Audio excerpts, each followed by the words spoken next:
Hello, welcome back on the day after the coronation of King Charles, Sunday. We start the ride coming into Burley. That's a beautiful part of the New Forest, so like I always kind of tend to say, if you're local, pop on down, have a look around Burley, because it is a lovely little village, and we'll hopefully go through there slow enough to show you a bit of that. I might have already been through Burley on previous rides. Quite like coming out this way, entering to the forest. And what are we doing today? So, Sammy Miller's. Obviously I've gone there a few times as well. Today is the auto jumble. Spring auto jumble, I believe it is. Twice a year they do an auto jumble. So let me just ease off a little bit down through here. Like I say, I want to see a bit of Burley, a bit of better detail. But speaking of detail, today I'm actually filming in a different format to all the other rides posted so far. Little biker, I think it's a lady, little Honda Grom. Yeah, I'm in 5k, I think it's 5.3, but whatever, it's 5k. This car's proper on the wrong side of the road, thank you. Yeah, you can move, mate. Jesus. Yeah, I'm in 5.3, I think it is. So the reason behind experimenting with the higher K video is because it's a grey overcast day, and on some of my previous videos I've been a little bit disappointed of how dark the image is. I'd much rather it be lighter.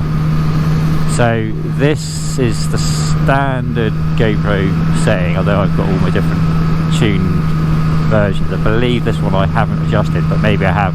But either way, it should have like a higher setting for low light, and the only reason on my other videos I think I've set it a lot lower than that is because if you go too broad on your range of light settings, it creates what I think they call noise, so it obviously has distortion to the image or whatever. So anyway, today's an experiment. We'll see how it comes out. Hopefully the image will look reasonably nice.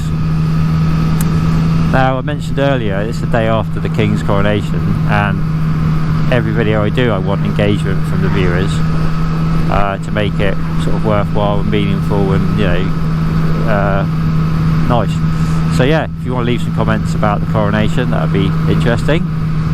I was actually working on my velo set 1928 KNS, so I wasn't sure what time it was actually going to be happening, the actual, you know, the main ceremony part of the coronation. But my wife said something about, you know, are we watching it? Or I don't know what happened anyway. So I went upstairs, turned the TV on, and it was getting closer to that time. So yeah, luckily I did manage to see him get the crown, but I didn't see all the rest of it. I was too busy tinkering in the garage with velo set parts.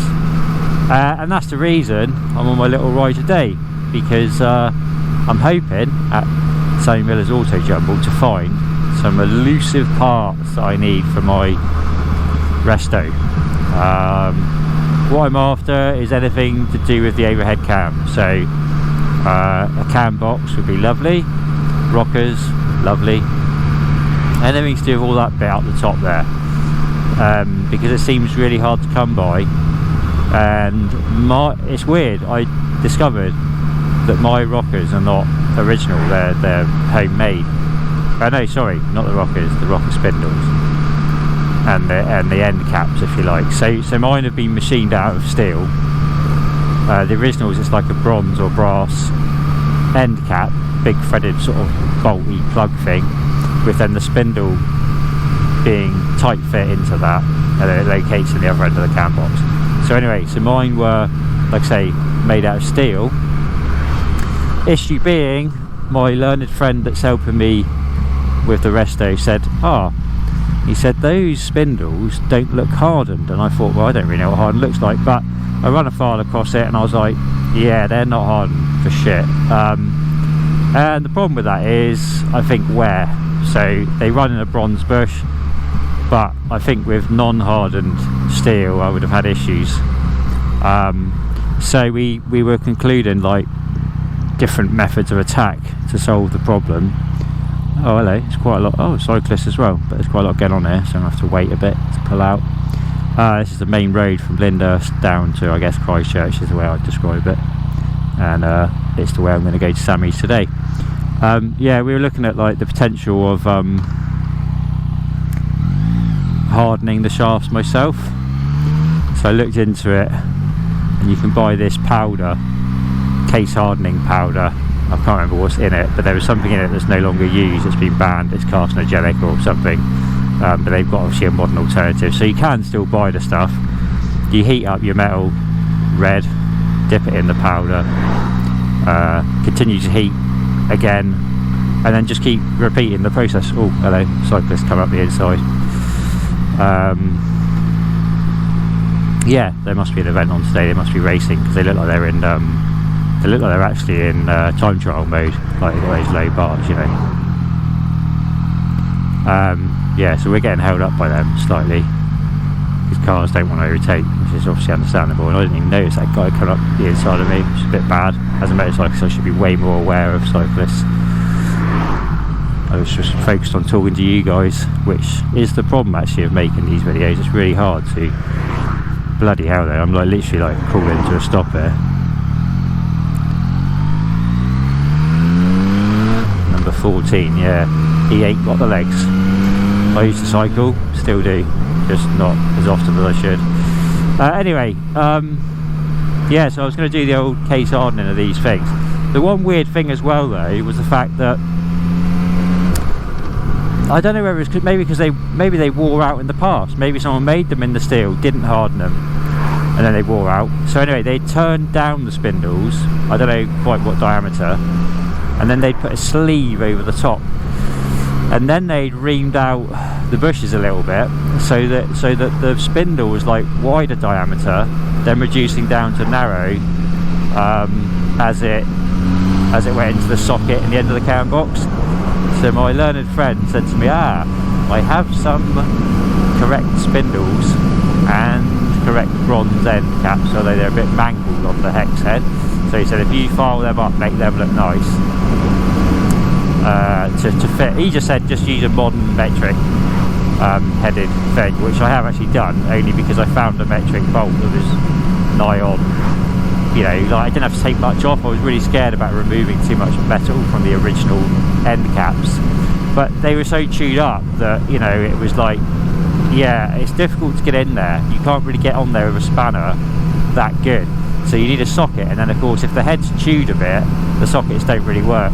Whereas if you got flats and you can get a spanner on there, I've got so many different random size spanners that you can always get something on there. But the problem is, there's just stuff in the way. You know, even if you take the fuel tank off, you've still got the odd oil union in the way and stuff. So anyway, yes, he's sent them to me, and I've done the modifications to make the hexes nice, flat and crisp and hexagon shape.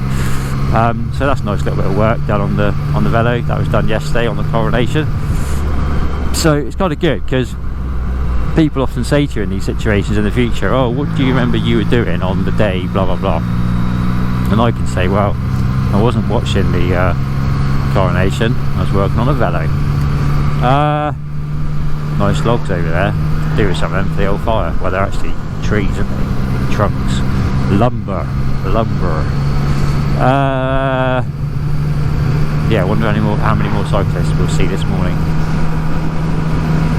But yeah, the predicament with my mate though, well, I say my mate, the guy that's helped me with the velo, is that he said something to me, and obviously it was about payment for the parts, and I think in my head I seem to remember him saying something like £10, which nowhere near covers, you know, he sent me stuff in the past, so it probably only barely covers the postage cost, and what he sent me are so rare and so hard to come by, you never find them.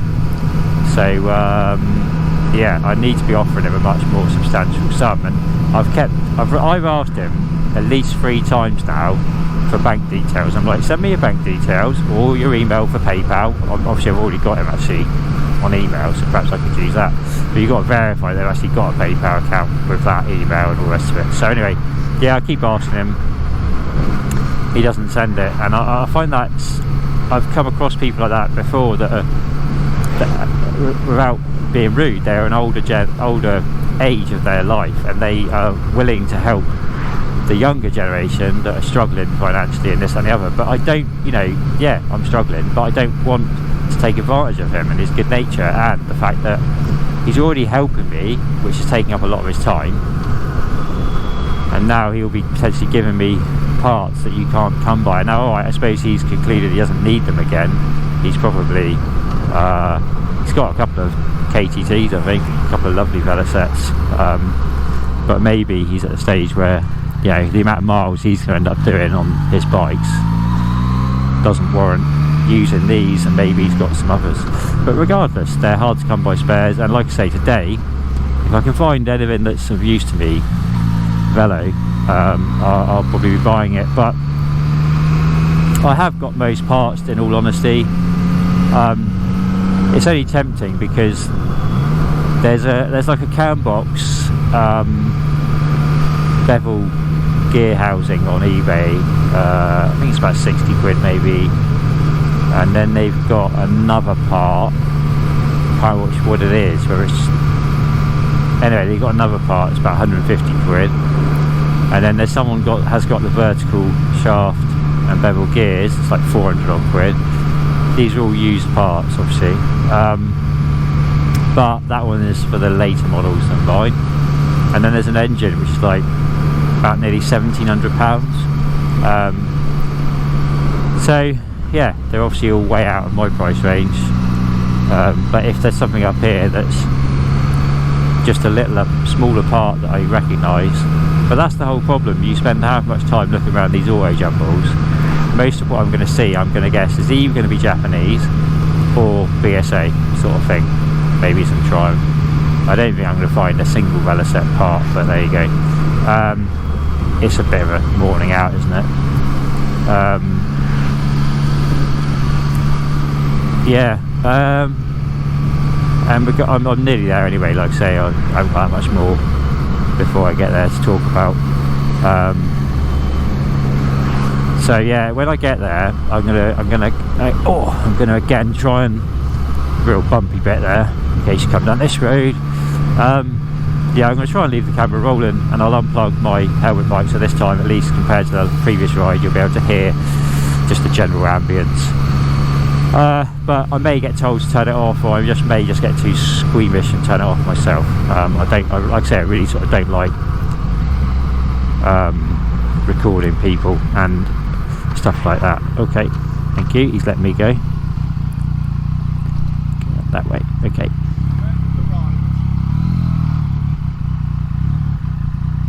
Am I going in there? Going down? Oh, this way. Yeah, there.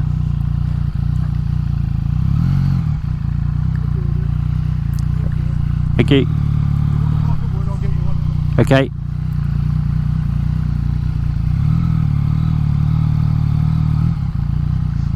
I'm parking next to Gary, the guy that runs one of the pages that I follow. Right, let's see. I need to block a wood from over there, don't I? But I might be able to get it to stand up for a minute whilst I go and get one. Yeah, she's going to stand up. I'll go and grab a bit of wood. This is really cool. I like that. Very handy.